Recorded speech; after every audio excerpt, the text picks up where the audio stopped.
From the national newsroom of the Canadian Press, I'm Lisa Laporte. The Air Canada component of CUPE says it's reached a tentative agreement with Air Canada to end a strike that saw 10,000 flight attendants walk off the job on Saturday morning. This comes hours after the union confirmed both sides had resumed talks in Toronto with the help of a mediator. Flight attendants had refused to return to work despite Jobs Minister Patty Hajdu asking the Canada Industrial Relations Board to impose binding arbitration.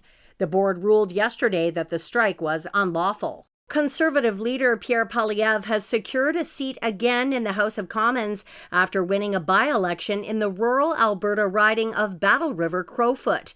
Poilievre got teary-eyed during his speech at a victory party in Camrose. I really love the people of Battle River Crowfoot. They're the kind of, what you see is what you get. Give you the shirt off their back. Tell it like it is. Common sense people. I love you too. Thank you very much. The riding was left vacant by Conservative Damien Currick, who stepped down shortly after the spring general election to make way for Poilievre. Statistics Canada is set to release its July inflation report this morning. Economists polled by LSEG Data and Analytics expect the annual inflation rate dip to 1.8% for the month, down from 1.9% year over year in June.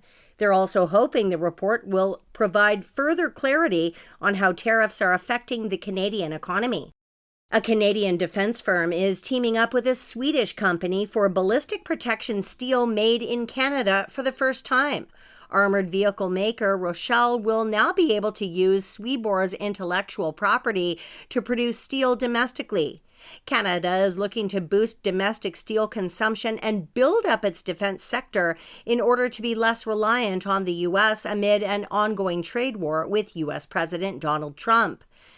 And the woman charged with selling actor Matthew Perry the drug that killed him has agreed to plead guilty. Here's reporter Trevor Alt.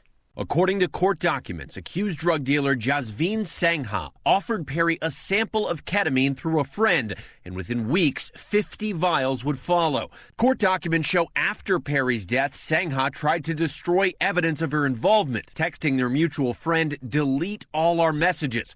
Sangha is the fifth and final person charged in Perry's overdose, all of them pleading guilty. Sangha agreed to plead guilty to 1 count of maintaining a drug-involved premises, 3 counts of distribution of ketamine, and 1 count of distribution of ketamine resulting in death or serious bodily injury. This is the Canadian Press. In sports, the Toronto Blue Jays, who dropped an error-riddled 5-2 decision to the Pittsburgh Pirates last night in the opener of a 3-game series, will be looking to bounce back in their second game tonight. Canada's senior men's wheelchair basketball team will have a semi-final showdown against the United States today at the IWBF America's Cup in Bogota, Colombia. And Bobby Webster's role as general manager of the Toronto Raptors will be extended, putting him in charge of the team's basketball operations. Webster says it's a dream come true. I grew up, playing basketball as a small kid, and, to have it lead all the way here is, in many ways sort of unbelievable. So in sort of true to me, I try not to think too seriously about it.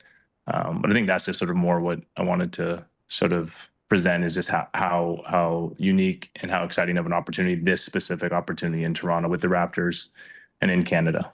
From the Canadian Press, I'm Lisa Laporte. Thanks for listening. Don't forget to follow and subscribe. For more of today's top stories, visit thecanadianpressnews.ca.